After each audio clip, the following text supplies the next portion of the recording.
I was having a lot of feels. I was they if we were just judging on how they orchestrated some of it, I was like, you son of a guns. It played well to the nostalgia, I'll say that much. And that may or may not be a bad thing, but kind of if the nostalgia play works for some people, but others are still basically being left out of the process, it can feel a little hollow. They're trying? Question mark? I mean, I think as far as representation goes, do we just want to start there? Like, We or can is we it, can totally okay, start there. all Actually, we can absolutely right, start there. yeah. Totally. So if folks join us live, this is Sangdi Chen, Kenneth Ship. We are here on Nerd Union. I did already post a Oscars recap, but that's just me and my thoughts. I want to get my friend in here to get their thoughts on what happened over the evening, what it means for the awards. Uh, we just teased some representation conversations because, boy, there's so many in the lead up, and there's been fallout conversation happening as well, which I think we definitely need to address. So if we start there, well, just what did you think of the show though? That was the Oh gosh, I thought it was they got off the thing they needed to in comparison to last year. It was broadly controversy free, mostly. Uh, we it was mostly also mostly. It was also, we had the running joke in your live stream chat about them sort of pairing up, sort of like very, or having presenters who were also as diverse as the folks who were perhaps nominated in some categories. So there were certainly attempts, and I think broadly speaking, they pulled it off. Insofar as this is all happening in the context of that broader conversation we've been having for a few years now, which is, are the Oscars still relevant? Which is a tricky question to yeah, break down because we're talking now about a very multifaceted issue, which is that this is not just something for consumers to kind of to capture, what has taken up so much of like the commentary space, whatever else, but this is a moment for the industry too. And it's an indication of where the industry is coming from, where it's going. This was a historic year for Asian American actors, and stories about us in at a scale and a level of attention that has been ramping up for a few years now. Like Crazy Rich Asians was thrown around a mhm, lot, as sort of like one kind of banner point for Ki Hui Kwan in deciding that he could in fact come back to the industry because there were becoming more and more opportunities. But kind of hand in hand with that representation is also the question of, well, they do this because they understand that there is a cultural cash to be mined there for money and profits. Now, granted, everything everywhere all at once is a small slice of it. Is no Marvel film, to be very clear. It was right. made, comparatively speaking, on a again, more scare quotes here, shoestring budget, comparatively speaking, right? I believe, Kenny, correct me if I'm wrong. It was something like, it was less than 50 million, maybe even less than 20 actually. It It was a was very so small film. it was estimated 15 like when marketing dollars get in, that's when stuff. If you're like, why don't can't you just give me a straight answer? It's because once marketing dollars come in, what A24 probably originally allotted for it was within that 15 million. Once they were trying to keep momentum going, we think it ballooned to 25, but Right. still, But still, that is, by kind of all accounts, comparing, say, what the industry looked like now to what it looked like 20 years ago, the movies that were in that 10 to 20 million dollar range are becoming rarer and rarer. And yet, interestingly enough, we end up in this place, and gosh, A24 is responsible for so many of these films. As some folks might remember, they were also the distributors, of The Farewell a few years ago, which is also another wonderful film about the Chinese American experience. So it's like very clear that these stories are there to be told and that they resonate with a lot of people. it is inextricable from that conversation about the dollars that are going around too.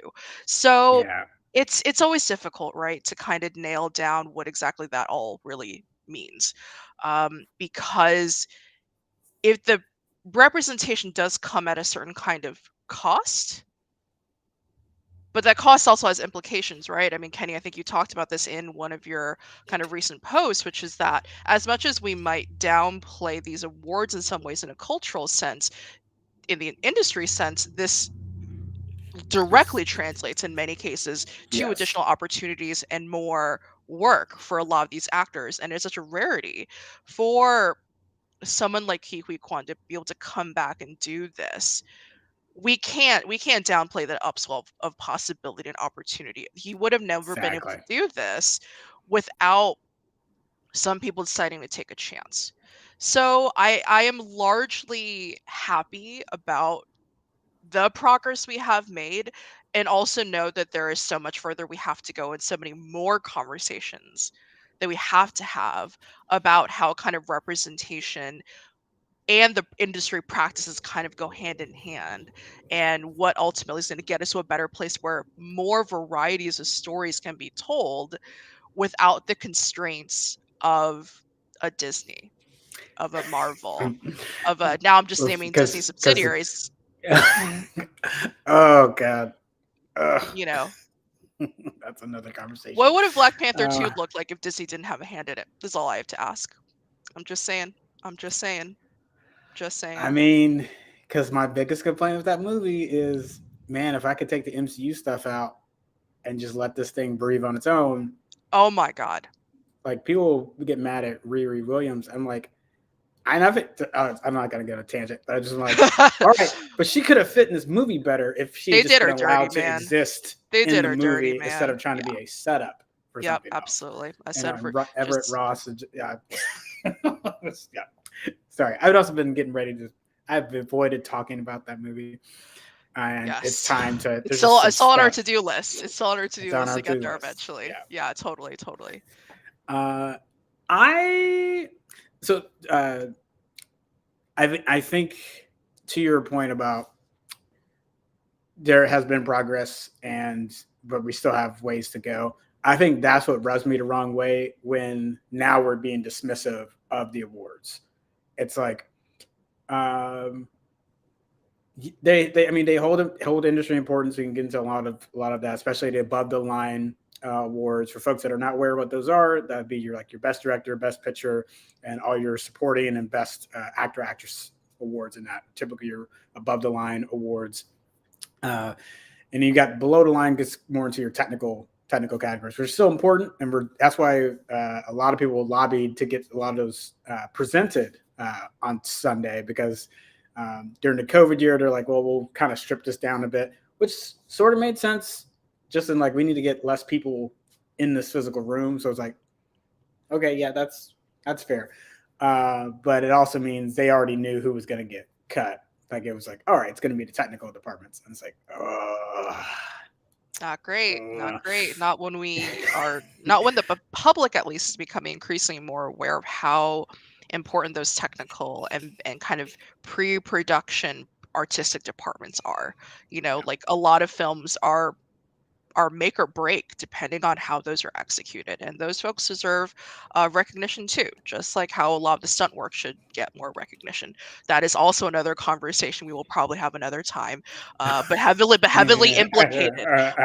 implicated in Everything Everywhere All at Once. And that was one of my favorite things when at the SAGs, the cast won for kind of best cast in a film, and they brought the stunt performers up with them. It actually took me a second to recognize who they were during that acceptance speech, actually. And I remember kind of going back to that video a couple of times and scrutinizing them and suddenly realizing, oh, these were the guys that Michelle and Key were fighting in the tax office. So I was like, of yeah, course, they should absolutely be up there because they did a spectacular job in the choreography and the sort of like action elements of the film.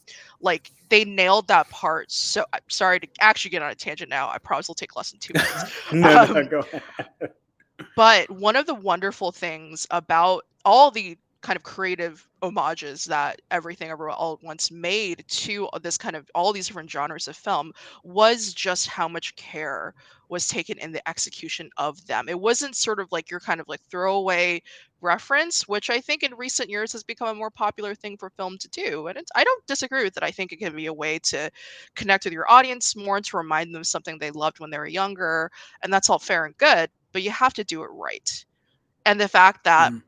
the Daniels and crew did it right on such a shoestring budget compared to the bigger productions really said something about sort of like ingenuity and creativity. And yeah, and that really, really matters. So it's a really good thing that the technical categories were part of the broadcast this year. And I'm really glad they did not back away from that decision. It was the right one to make, honestly. Yeah, we're gonna have to have a longer conversation about Stunt is it work. Todd's stunt work. Todd Vaziri is a FX guy on Twitter. I love following. Todd, I apologize if I said your name wrong, but he's been leading kind of this banner about like people that are complaining about the way CGI looks in the Marvel Yeah. movies right now, and he's like, y'all, they're overworked, and half the scenes y'all complain about that actually was a practical shot, or vice versa. You're like, oh, we love practical stuff. It's like, did you realize that one was CGI? It's Yeah. we've gotten into a really weird spot, which we will not dive into right now because No. there's layers to that one. So, There is. but that is like, Kenny, just you wait until we get to the point that generative AI hits CGI in Hollywood. This whole conversation's gonna change and evolve. oh my I god. know. The face you're making is the one I've been internally feeling for weeks now because I'm bumping into the stuff at work, which is I will not say anything further for fear of getting myself in trouble. But safe to say, there is something coming. There is something coming, y'all. Um, quick side note, by the way, about the VXF stuff in particular, because this is sort of for me a slightly funny callback moment because Joe Lettieri was one of the winners of, I believe, the name of the category, which I cannot remember off the top of my head because I'm not a very good Was media that best criticism visual person. effects? Best visual effects.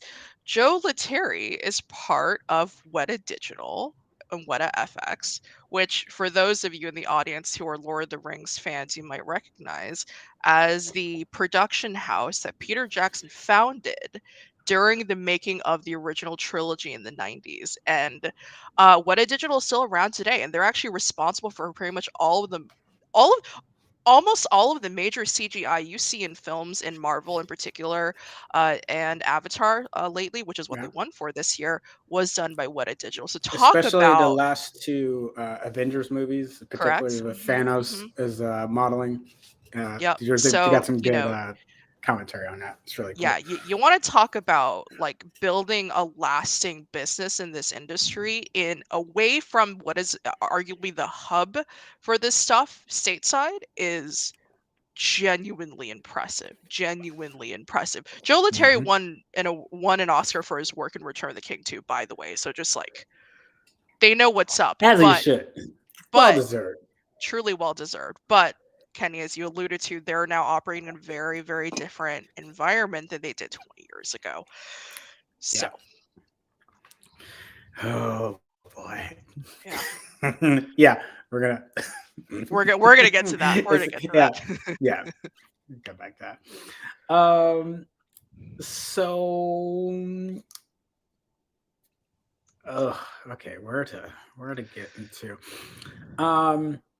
Well, how about we just talk? Let's talk about Best Actress. Let's start with Yes, let's talk about Best Actress. mostly mostly Let's. positive. I'm not gonna lie, I was a little worried, So was just I. because Yep. they've done stupid shit in the past, and you just wonder, are you? It seems like a lock, but are you really gonna do something stupid here at the ninth hour? Even Because though technically the ballots have already been. Oh, go ahead. they've done some stupid shit in the past, and we know that. Um, God, it was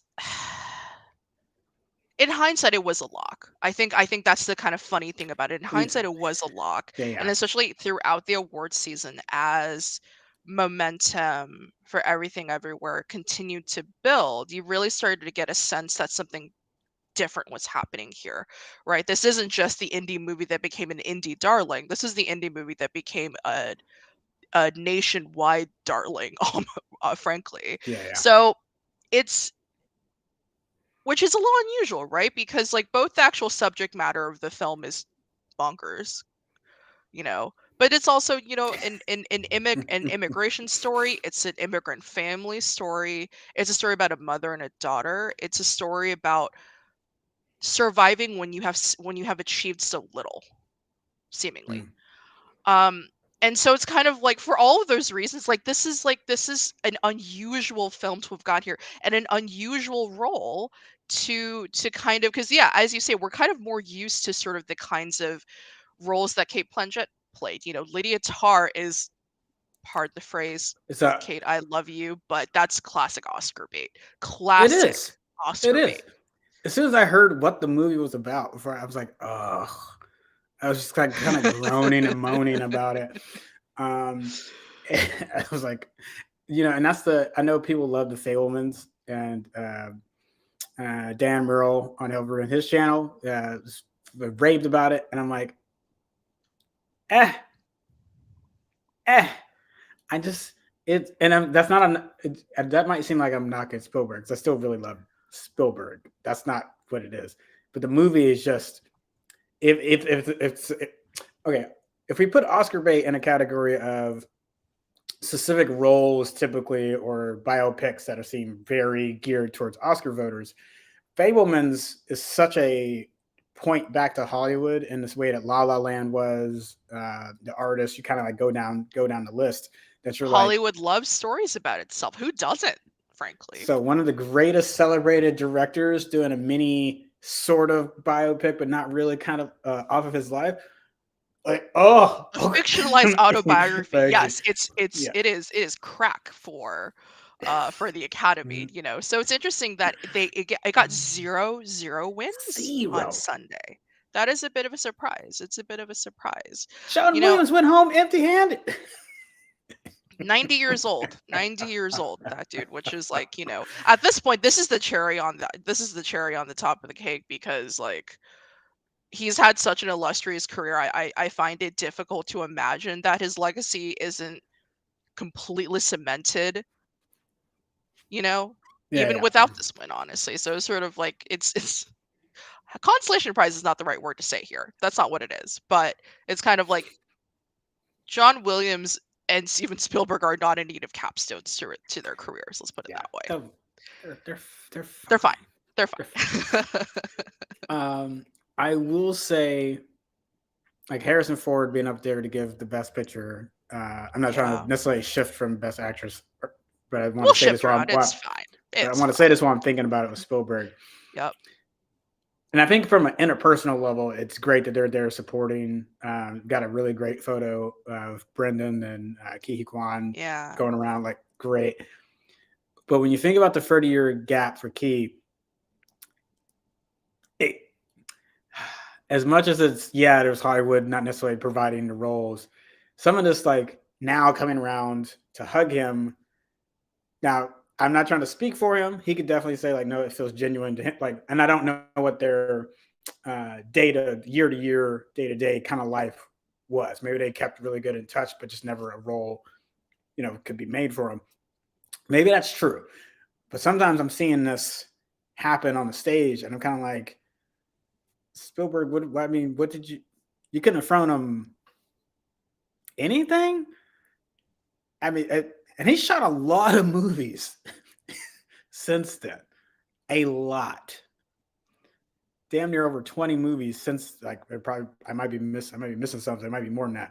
And you couldn't find anything for him. And you've gone back and done collabs with a bunch of your previous actors. So I don't know, that some of that kind of just It reads. does raise a bit of a question, right? About kind of questions of complicity, you know, which is like that doesn't play very well when you have a story like Keys that is as clean as it is, right? The whole comeback story, not being in a role in a major role of any kind for over 20 years. You know, I believe the last roles he did were in the 90s. Encino Man was mentioned in an interview where he kind of jumped in with Brendan Fraser. Um, But no, it does raise a bit of a question, which is right now being overshadowed a little bit, maybe rightly so, by his actual success, because we don't want to take away from his moment, right? And Right. kind of devolve into questions that we know the answers to, which is that for as much pull, sorry for my bluntness there, No, no, we no, kind no. of That's it's like we we get it. talk around these We're questions, but the truth of the matter is, especially for folks like us, we know what the answers are. We've known what the answers are, which is that even for someone like Steven Spielberg, with the amount of pull that he is still in a lot of ways, like a lot of folks who are of that kind of magnitude, still subject to the powers that be in Hollywood. That's changing, obviously. It's not the same as it was 20, 30 years ago, because we're seeing different kinds of films be made. But in a certain way, and I don't say this to excuse them, this is in anything more condemnation of their choices, right? Because like of the people who could have done this with relatively few consequences, someone like Spielberg could have been that person, but ultimately chose not to, or the far more likely answer is simply neglected not to, right? Because unless the stuff yeah, is really front of mind, why would someone like that do that? And while he was the exactly. person to give him that first opportunity, Steven Spielberg makes a certain kind of film. And there's nothing wrong with that, honestly. He's a wonderfully creative director, um, and he's made a wide range of films, obviously. But at a certain point, it's kind of like we should ask questions too about who gets to give the opportunities as well, right? And I think in a lot of ways, the kind of when I look at the Daniels and Jonathan Wong, Jonathan Wong being the producer, who's half Chinese American, Daniel Kwan, who is Chinese American, like it makes sense that these are the folks who gave Key his first opportunity in coming back. And it represents the sea change that we do see in the industry. So for all those questions are important to ask.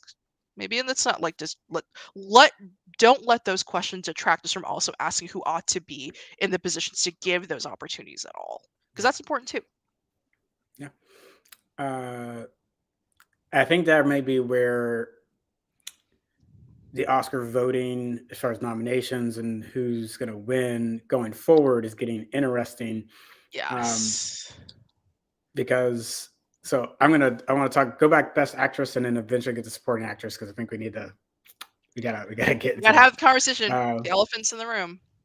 uh, because that again, the Michelle Yeoh, I feel like now we feel comfortable. It's like that was a lock, and part of that is if some of the younger voters are getting in there, or just the substance of the movie was impacted them too. You kind of have like these.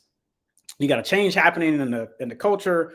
Voters are also getting changed out, getting older, aging out, and got some younger folk coming into that, and then also the impact of the movie. You got all these factors working together to where it may have created this perfect storm, and hopefully that continues forward. So I have to kind of see how that continues. Uh, but you'll still get there's going to be some bias in there when you get Tar, and I'm not saying Tar was bad. I think it was a fantastic movie, but it's like that still got in there. But obviously the bigger elephant there is Andrea Riseborough for To Leslie, and Yes. then Viola Oh, Davis not getting a nom, and yep. Danielle Deadweiler for Till not Right. getting a nom. Two major, major misses, right? I consider those a bit of an unforced error on the part of the Academy in not getting Yeah. those. That gets. I will touch on this quickly because we could be in here for a while about. And this is where I and people are like, how many times are you going to say that? Like, legitimately, we chew on this so much that there's different facets of this that we go on for a bit. Yes. And the one that Yes. I've been stuck on for a bit is as much as the winning the award is important from an industry perspective and what it can lead to, or even a nom. I think people sometimes we downplay the noms too. I'm like, no, the nominations are still big. CNOs continue to like stack up, even if you Yep. don't win. Still, and that's important because it keeps your name out there in front. Yep, exactly. Just it's about being top of mind, literally. And even a Yeah. nomination in any of the major awards during award season can be that recognition boost that some people need. So like I one thing I've wondered is like is would expanding nominations have helped that?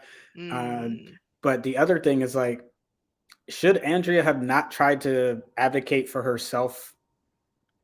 Because when it's coming to that, this is the kind of the icky part. I don't think people want to talk about. It's like I feel like you're right that the organized campaign is bad in the sense of like she could go to a network of people to get that to happen in a way that maybe Davis, regardless of how many Oscar wins she has now or Emmys, and now it's like gotten her EGOT status, which woo, Mm-hmm. Woo!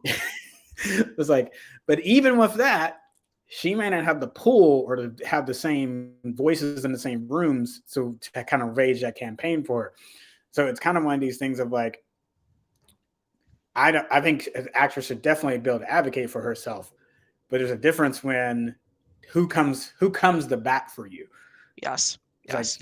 you got when you say something, ships move versus like a couple boats moving Totally. in Totally. the moving in the water.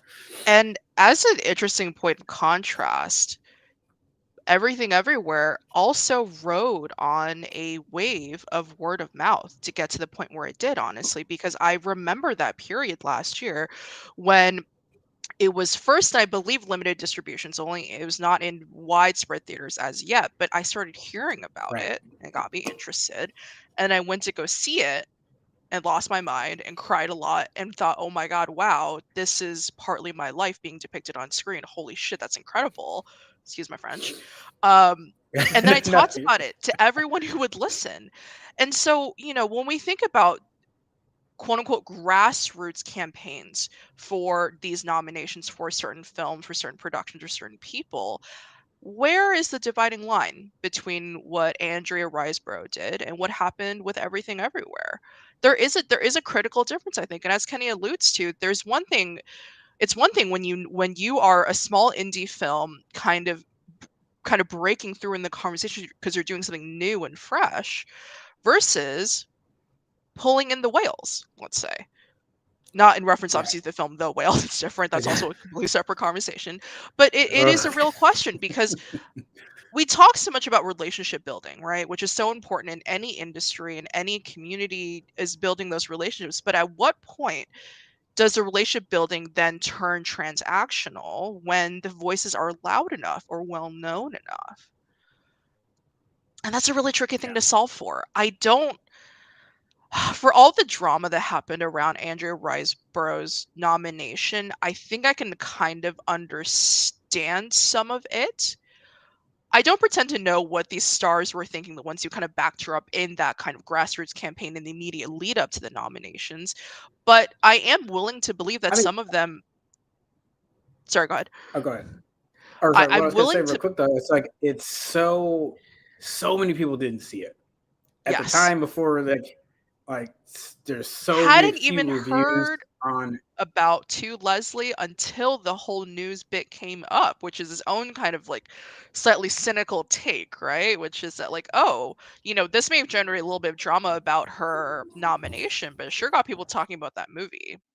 And if you're of the belief that all publicity is good publicity, then was this worth sort of some of the controversy? And some people might say yes.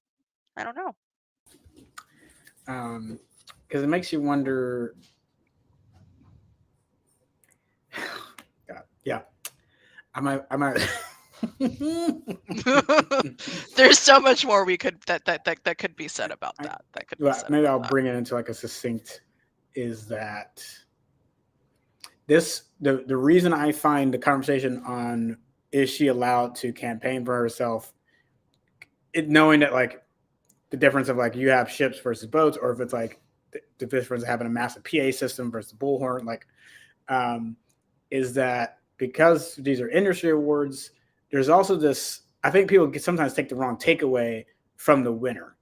Like Mm-hmm. it's always like, Mm-hmm. well, clearly that movie was better than if that was the winner. No, that's not actually. I Ooh, wouldn't. yeah. This Better is a really sticky word here in the creative world. like, and I get it. The marketing says best picture. The marketing says best actress. Why? We've been and we've set this competition up in a particular way that's all anyone has ever thought about it. Right, right, Um, right. so I I get that, and that's where I was avoiding getting into that longer piece on it. So what I want to say succinctly is, I think we've got to have a conversation in the is it like during the consideration phase, is it talking about here are the movies that are actually being considered, here are the 20, right? so that those 20 out of each category at least are getting you were in the running to at least get nominated. Then even if you keep your nominations small, it's like at least this list continue to get progressed. If it helps in that uh, industry takeaway, uh, expanding it, I don't think actually would hurt. There might be some logistical things where like we don't want to do that for the actual ceremony, like so we could have that longer conversation. But I don't think there's actually any harm in expanding the nominations either, because you're still just picking one. This is not basketball. You don't have a bracket. I know this March Madness, like you don't have 64 teams all getting ready to go crash into it. Like that's not happening. So if you expand the nominations, that's just more visibility. It doesn't mean that you're actually going to have to now put in more wins, and they're barely watching half of them anyway. So they probably didn't watch enough of them to even make the nomination. So that would be my kind of longer conversation, is that if you're gonna, let's not try to like retroactively diminish them, because that's disrespectful to everyone that's come before it as one. And I think that takes away from like how are you retroactively diminishing and then like praising Michelle. It's like that. Yeah, there's some dissonance there. You can't have it both ways. And this, I think, is, we hear strains of this, I think, anytime we talk about these like very visible quote unquote pinnacles of certain industries, right? There's always some voices, ours or otherwise, that talk about sort of like, well, these are a tool of X system, and actually they're perpetuating these things. And it's spoken in a tone to suggest that separating ourselves from these institutions and these kinds of ceremonial gestures will somehow kind of improve the quote unquote livelihood and experiences of minority groups. And I think that is both an understandable take, but ultimately a faulty one. Because the truth of the matter is, separatism as an idea isn't possible because we live in a fucking society, y'all. I know no other way to put it other than to suggest that in the kind of separatism, number one, it always hurts somebody. I'm not going to talk about turfs today, but it started somewhere.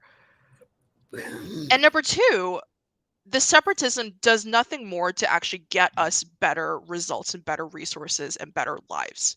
Yeah. Right? Like it's kind of the same argument as saying, this thing I don't like, I'm going to leave it behind, and I'm not going to try and improve it. And the truth of the matter is that might work for some people, but it's not going to work for everybody. And just as sort of like the Asian American community is not a monolith, therefore everything everywhere is one kind of Asian immigrant story, there are so many more to be told. And to kind of section ourselves off under the notion that these systems don't do for us what they ought to is exactly getting it backwards. And by abandoning those systems, as opposed to continuing to talk about it and working towards change, I don't think that works. I don't think that works. And that's why we got to keep talking about it. Because as much as like separating might make sense for some folks, that's not the solution. It can't be the solution. Well, the other things, if we don't talk about it, then how are we going to know if it's like the inputs are bad or the whole thing needs to be dismantled, right? So if it is, so what it seems like what's improving is the inputs into the Oscars, as far as who's getting to shoot, who's getting access to even shoot and be in front of the camera and create the movies is getting better and getting more representative. The people that are actually getting to vote, that's slowly starting to change. And you're like, so that to me would be like, you didn't have to dismantle the entire thing. It was, so now again, we still got more. We got to see how this continues to go. But it's like the inputs might be more what was important there, instead of saying the entire structure is like, oh no, that structure is just bad. Right, exactly. Because the sort of like, we can problematize the system 10 ways to Sunday. But if we don't do the follow-up piece of actually saying, right, what do we change? What do we replace it with? Then what's the point of even having the conversation at all? Right? Yeah. Like, we can't stop at this step where we say this is a problem. The next step is, great, what do we do to change it? What do we do to fix it? What do we create in place of it?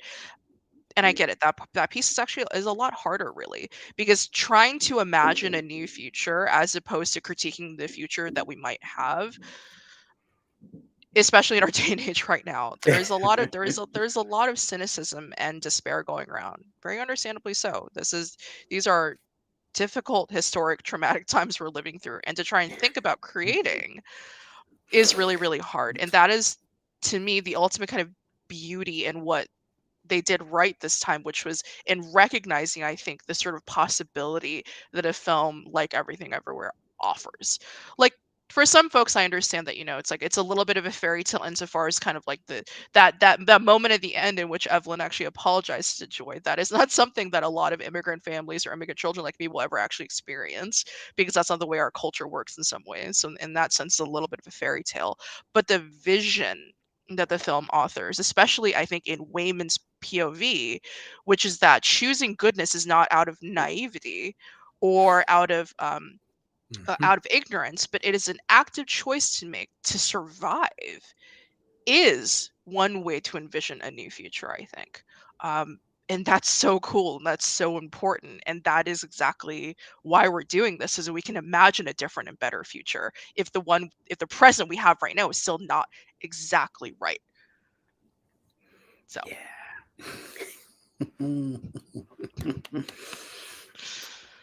Dang, well, that's like. I love my mic drops, dude. I love my mic drops. Fantastic. I'm gonna clip that into its own separate little Thank clip you. for sure. Thank Yeah, it's perfect. We talk. I think I probably said most of what I want to say for supporting actress online, so I could just quickly throw that the Angela Bassett nomination probably was kind of like a red herring almost. Like, I think it probably just got a lot of people. I'm not saying she didn't deserve the nomination, but I think there could be multiple factors. Race could be a piece in that. The one thing I would point people to is like Black women in supporting actress, which is still problematic because they don't get as many noms or went barely. Like, we've got Halle Berry, and that's it for Best Actress. But in supporting actress, they've tended to do a lot better there. Which, again, I think that still points to, it's like, oh, you can There's a pattern support. and a trend there that is indicative of more problems. However much the recognition does matter, it is important. Yeah. But yeah, that's where when people were tearing down Jamie Lee to prop up Angela, I'm like, we don't have to do that. If you thought Angela's was better, that's fine. Yeah, That's totally. okay. You're totally welcome to do that. But we don't need to be shitting on other actresses to make that point. Like, that really hit a nerve for me. And I was like, oh. Absolutely, absolutely. And it's one of those sort of situations where, like, I loved Everything Everywhere so much. If either Jamie or Stephanie had won, I would have been over the moon regardless.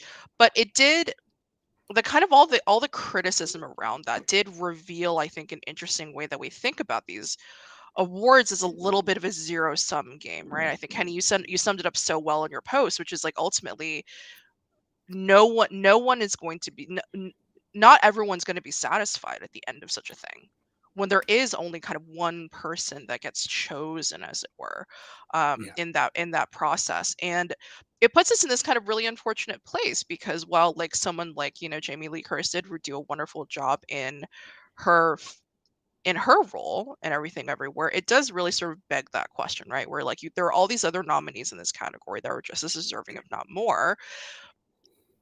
Are we falling into the trap of thinking that there is, quote unquote, so much merit to go around, or so much attention to go around? We got to be careful about that, I think, in these conversations. And but it goes back to I'll bring the bracket back up, for example, and I want people to think about this.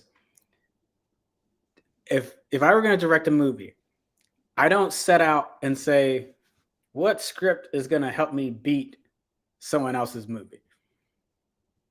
Now, I'm not saying that people don't want to get an Oscar, but I'm not. But the reason I'm trying to break it out that way, it's like, I'll use basketball again.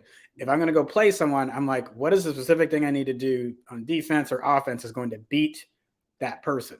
Like, I have an opponent in mind. mm-hmm. When you're making a movie, that's not what's on your mind. I just want to make the best movie I can. I want to be true to the characters that we got to write, or like I want this scene to look a certain like you're. And I think that gets lost when we get down to award season because when we're picking across, I think sometimes the comments of like, well, they did this thing, but I'm like, compared to what? Compared to like, did they all get the same script? And it's like, all right, and all five of you are going to shoot the same scene, and you're going to do an act off, almost like Zoolander doing the doing the model walk off. Like that's how ridiculous it sounds sometimes. A little bit, yeah. So it's not saying that we can't have that subjective conversation, try to parse those parts out, but I think there's always going to be a. That's why the award and what it means for your career going forward is more. I think that find that more interesting, not the you were the you were the best. Even though I Yeah. know that's what the categories are titled. I get it, but this is not what I think about. Sorry, yeah, I keep going back to it, but it's like it comes up in here too, where it's like, what did you I mean, what did you think Jamie Lee was gonna do? Like, no, I'm gonna actually take over as Queen of Wakanda, and I'll show you I can do it better than like just. It doesn't make any sense in that particular way, and uh, I mean, gosh, I mean, Brendan Fraser made a reference to it in his acceptance speech for Best Actor, which is referring and saying, like these wonderful other people who are in this category with me, and they bared their souls the way I bared mine. So it's kind of like it's interesting because at the end of it, the job itself demands so much vulnerability and raw emotion from these performers. And so it's kind of like the recognition doesn't necessarily differentiate the differences in the kind of performances that they're giving, Yeah, And so it's interesting too. I think with Jamie Lee Curtis in particular, she referenced this in her SAG awards. She is, the child of two famous Hollywood actors. There's no getting around that. And that conversation is even more relevant right now, given we're starting to, have a little bit more focus on these quote unquote nepo babies. But she's also 64 years old. And we know, despite what the industry says, that women do have quote unquote a timer, as it were, right? They have a best buy date, as awful as that sounds. And yeah, so for her to be getting this award, and, is changing the conversation a little bit about what's possible for women in the industry. Granted, in the sort of like intersectional age that we do live in, especially in certain kind of circles and parts of the world that we trod, that isn't enough anymore. right. And I think that's fair. And I think that's really fair to ask that question. It's like, yes, Jamie Lee Curtis is 64 years old when she finally won her first Oscar. But what does that mean for everyone else? You know, what does that mean to have the kind of roles where as you continue to age and gain more wisdom through all the work you've done, where are the opportunities for that to continue to happen? Is it just in these indie films or can there be more? Yeah, because everyone acts as if Jamie could have taken any role that she wanted, and I don't know if people remember, uh, particularly in the mid, I guess it might have been early mid '90s, who was pushing about for a lot of the ageism for actresses. It was Jamie Lee Curtis. Like, there's other people whose names should be thrown into that hat, but as far as like who's the most visible, uh, was it the cover girl?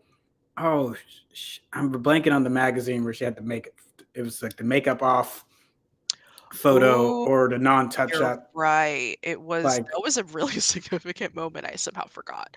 Um, like I think people kind of like because it's just a conversation we have a lot more frequently. But I'm like that took a lot when she started that, and people did not want her to have that have that conversation. You no, can be like no. nepo baby all you want. It's like, but that didn't necessarily shield her from what she from the shrapnel that No, got poured in. exactly, exactly. And that is sort of the part of the conversation which gets tricky, especially as in our age of like social media, like for a lot of these children of famous celebrities, they're literally growing up in the spotlight in a way that other kind of like child stars in the past didn't necessarily. There's even more scrutiny on them.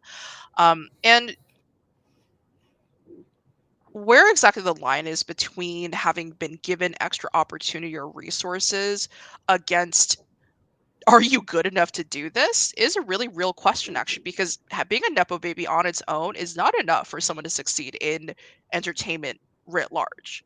You have to be able to do the job as well and do it well, you Yeah, know. And I think about, like some of the, like well-known models, for example, like Cara Delevingne, who is, is a child of a very wealthy family, tried to make the crossover into acting, and it didn't really work because she's not a very good actor, unfortunately.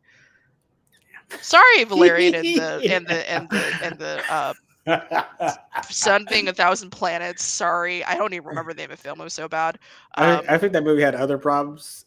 Well, I'm not saying she wasn't a problem in that, but I think that movie had a ton of other things Yeah, going against it. exactly. But it's like it's like not every single case of a nepo baby is necessarily going to be successful simply because the conditions at which they're starting at is so much better.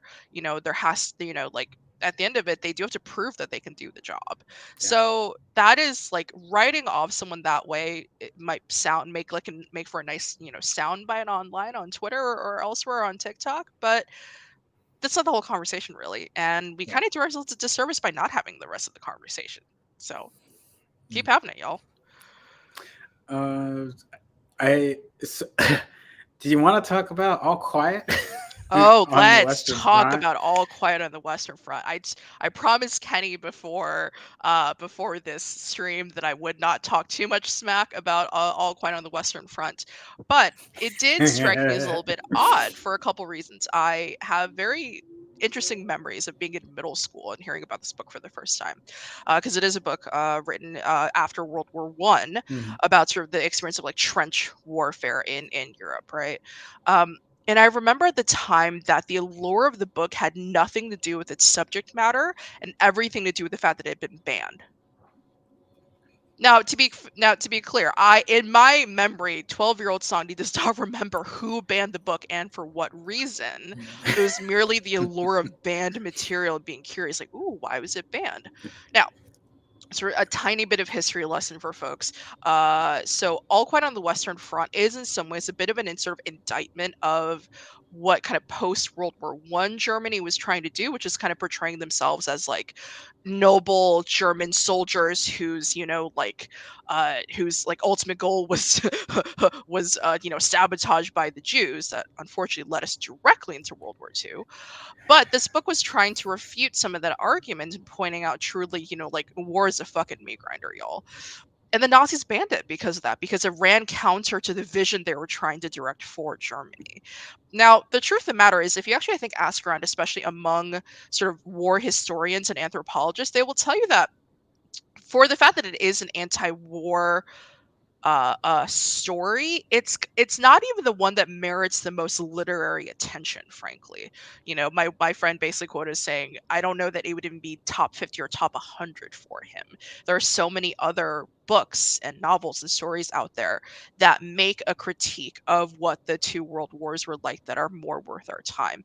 And so why this particular film got the remake, right? Because the original was, ooh, can you correct me if I'm wrong? This is early 20th century now. It's black and white still, I believe. Uh, 1938, 1939, I think. Yeah, right, it right. is. Yeah, it was. So it's kind of like it does beg a bit of a question, which why this film to remake? Like it kind of got more than its fair share of attention of kind of wartime literary material here stateside. Why was it that was this is the film that was being remade? You know, um, and yeah, again, sort of like Tar, war films are a classic Oscar bait. There's sort of like it is that the focus on the human condition in times of extreme duress. Um, and it won some stuff, certainly. It got part of the Academy's attention. But yeah, it raises some questions for me why we continue to do this, basically. But I do have to acknowledge it is feeling relevant, at least, given the events of the past year, especially in Ukraine. So Which is where there I is feel that like it. there is that backdrop to consider too, of course. I think the thing that's frustrating is I think there's conflicts that have happened and people might think I'm immediately going to go to Iraq or Afghanistan. I actually would mean the Georgian invasion. I mean, I would go down a couple of lists of other spots in the world that I think getting those stories out, I think would be way more interesting, and or Hmm. having conversations about what's happening in different countries in the last 20 years that are not American focused, not European specific focused, like as far as like them being the heroes per se, and or like the ones being aggressed upon, because we have a lot we have a lot of that. And if it hadn't been all quiet, it could have been something else. And uh, yeah, it is poignant to everything that's going on right now with Ukraine. So we can still have that piece or that conversation on it. So I definitely get the relevance there. I'm no, I know there's a lot of independent international directors that are trying to like do documentaries or to like have to like do a layer removed from the actual conflict of the thing they're dealing with right now. That when they make a movie, to kind of like get it past censors or sort of make it into other countries. And then I see this, and I'm like, Yeah. it's fine. I don't care. I don't Yes. care. Yes. Just, Yes. This was, I suppose you could say, this is not a movie for us as such. Um, which is yeah. ultimately fine, I think. Interesting that, of course, this was a film that Netflix funded, and that is sort of like kind of part of the conversation here as well, right? Which is that streaming services are continuing to make inroads into sort of like critically acclaimed work, and that is also a question too, because like the whole point was that streaming services were meant to kind of break the model of how traditional kind of media like this is made, but at the same time I think they still recognize the sort of cultural power of like awards season, and Mhm. they I think understand what value that has to their brands if they can say, oh, we make Oscar winning films too, so Because it wasn't again. that long ago, we were like Beasts of No Nation, Idris Elba, and like wasn't getting the attention, and we're like, man, they're sure snubbing Netflix, and now Netflix got four in one night. Yep. Like, Yep. wow, we've come a long way in 10 years. Exactly. Or hell, So A24/7 was just. They've been doing pretty well yeah, the last couple of years, but also just which I read such an interesting statistic in the New York Times the other day. This is the first Oscar in the entire history of the awards ceremony that an art house distributor and producer like A24 swept the top categories. It has never happened before. So that should also tell us something about the sort of enduring power of the studio system, even with kind of these newer, bigger players that with Amazon, Apple TV, Hulu, Netflix, what have you. Their coffers are enormous. That even with the recent downturns in the industry and their stocks, they still have massive, massive coffers yeah. to really throw money at the problem, so to speak. But A24 outdid them. And I kind of think they'll continue to outdo them because I don't know what is in the air and the water and the Yeah. executives at A24, but they've really somehow landed in this really perfect spot, this perfect amalgamation of being willing to take risks on these young directors um, who have something to say. God, they were the ones behind Moonlight. Yeah.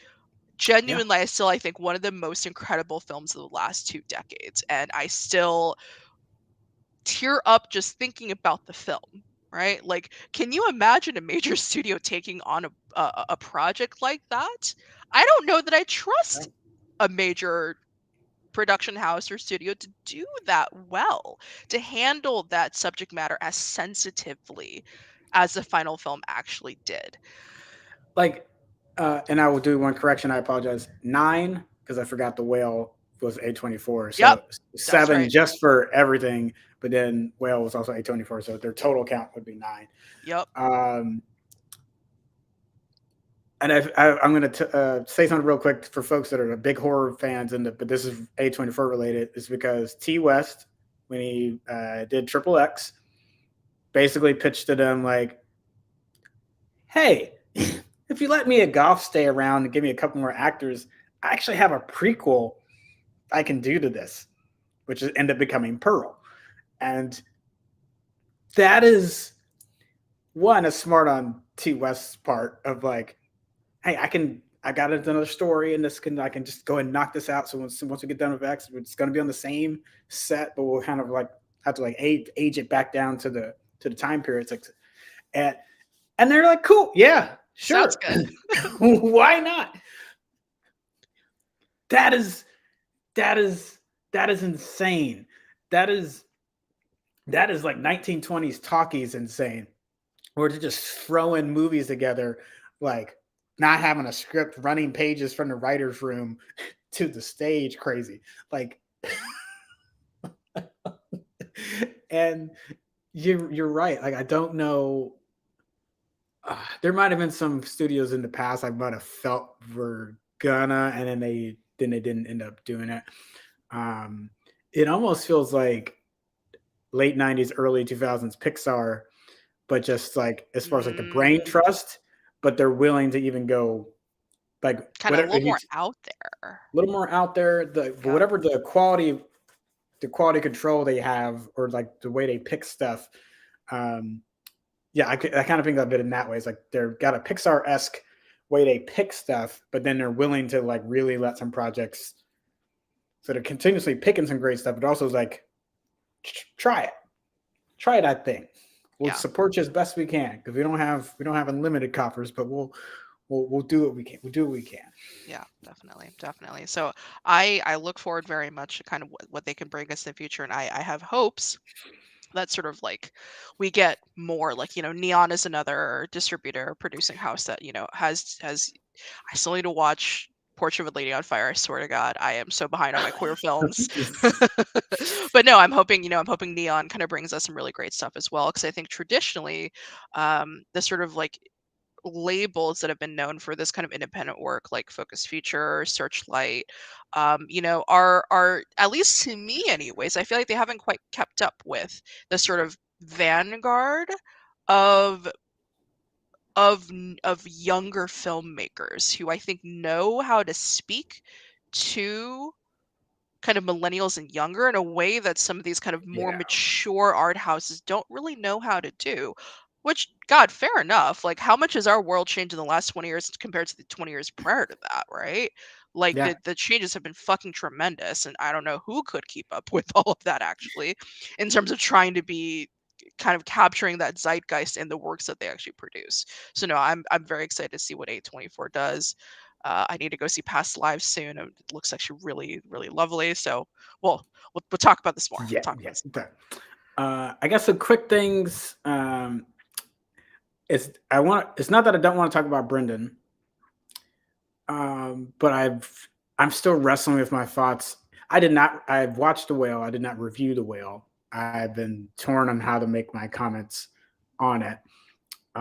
So, and I'm not. If you're like, that's a cop out, I apologize. It is because I have a lot of feelings, meta outside of it for multiple reasons. Just for Brendan, because it. I'm not trying to say he only got the nom and the win because Hollywood's trying to do a mea culpa, but I can't. But I can't act like that's not a factor. Because Like it is a it's factor. I think it very much is a factor. and then on top of it, it's the role that he took that also makes it like there's a lot of fat phobia issues. There's a lot of and even hearing the behind the scenes issues of like what that would have meant to cast someone else in that role. I think when people are just like, well, it's immediately a fat phobia. I'm like, I think you're 80%. I would agree 80%. There's also some like legitimate. I think maybe the better question is, should it have been made at all? All Not right. Right. necessarily who should be represented in that Should It's a because of story that should have been made. Yeah. yeah, Yeah. I know we're gonna get into it too much right now, but I will kind of want drop one seed in your brain and for viewers to consider, which is that Alyssa Wilkinson from Vox wrote, I thought, what was a really interesting piece about the sort of the meta commentary of the whale, which is about the way that religion can create these sort of internalized kind of self hatred for not being the right person or the right body. And that is a conversation that's worth having. And I think, it's understandable that a lot of folks, myself included, had such a visceral reaction to the whale because on the surface it can look like trauma porn, right? And we have more than enough of that. Yeah. Looking at you sideways, blonde. I love Anna de Armas. Holy fuck, that movie was a whole ass problem. But I think when there are such strong emotions being stirred up by this, that means there's something really significant happening here, actually. Yeah. And being able to talk about where the fat phobia, internalized or externalized, originates from is a conversation that's worth having, I think. And is that merit alone worth justifying the existence of this film? I don't know the answer to that question. I don't.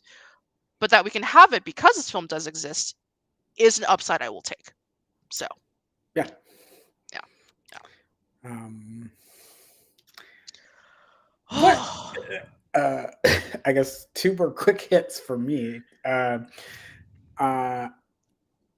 I was like looking at RRR, the Natu dance, and I didn't Yes. even think about it when I was watching it live. There's other things I caught live that I was like, what the heck? But that one I didn't catch because I was like, but now that I go back and look, I was like, oh shit, there were no Southeast Asians at all, or Not particularly great. what, Not great. Not great.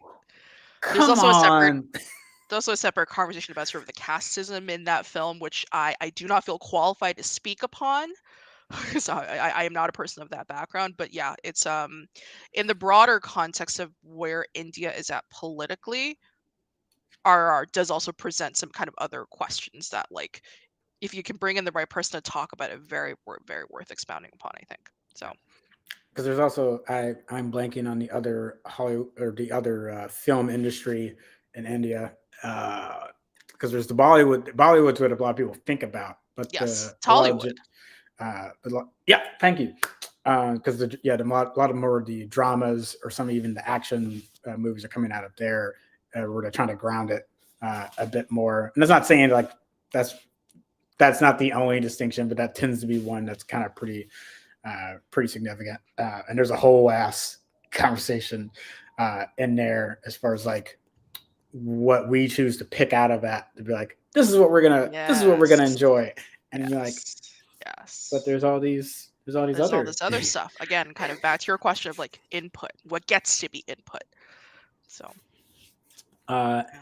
and then lastly, or I might think of something else, but I think this is the last one I really wanted to hit on.